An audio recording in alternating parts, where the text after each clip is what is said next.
Just wanted to share that we are working to, again, develop that message. Obviously, the biggest part of the levy is about compensation and being able to retain and attract quality teaching staff. And yet that is not the only piece in the levy. Obviously, there are some dollars there that would get us through the next 5 years, and we're putting all of that piece together. Obviously, components could involve things such as safety, whether there are any other courses that we might need to add or look at adding. We've talked about that at the high school, the STEM course a little bit with Mrs. Banks and myself, and some programming courses. So we're developing that and trying to put some very solid thought behind that. And we'll be hopefully at the work session able to share with you a few more numbers with that piece. You know, my concern, we've got a little over 2 months till the vote, and I'm sure you read the letter to the editor. It was in the Gazette last week. I've had a few phone calls on that already, and I talked to Gina about it, and I had a conversation with Tom and a brief one with Kate when I was out of town the last few weeks. But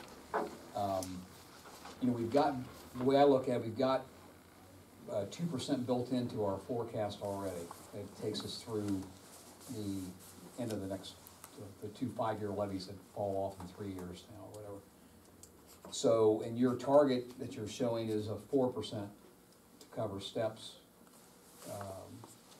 inflation, CPI, whatever you want to call it, and then the performance-based piece, 4%. So we've got a 2% delta or difference to start with. Our base salaries for the whole district for everybody is about $13 million. So 2% of $13 million is $260,000.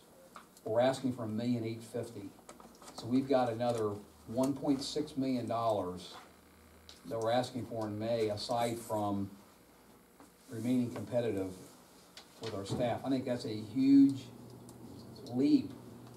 And I think the letter to the editor that this gentleman wrote, and I've had phone calls on her asking the same questions, like how in the world do we get from potentially a $260,000 ongoing hole in our funding to $1,850,000.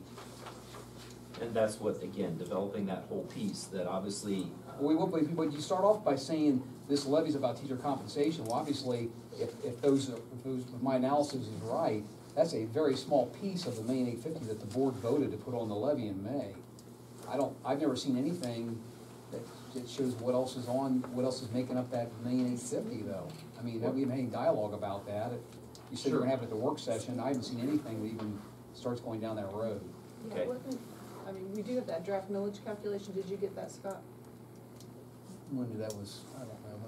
It was updated January 15th. Month's meeting, I think.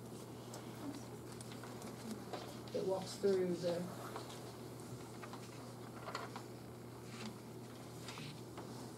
Well, it's different, yeah, different types of analysis, but I'm starting with, that is at this point in time, but for the next 5 years, we've got a difference of $1,600,000 coming in that I'm just interested in where the detail is on. Sure.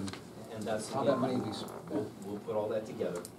That $1,600,000 is obviously year one, which again is not the full amount because obviously, as you're well aware, that cumulative effect of, again, steps continuing or education pieces continuing on, that, you know, as you look at a levy cycle, year one is your cheapest amount, and obviously right. Year 5, you've got the whole, you know, roller coaster effect, if you will, of how that works.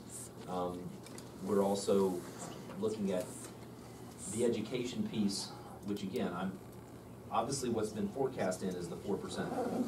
I'm not sure that we'll absolutely be able to stay there, depending on where exactly that amount moves forward, and that's what we have to put all of that in place, as well as looking at what other things that might be prudent to put in to that piece. So I don't see it really being $1,500,000 or $1,600,000 as you're seeing. I see some differences there, and definitely want to put those numbers together and share a very well thought out plan of the spending of that. And again, we also don't know exactly where we're going to end up in the new biennium budget.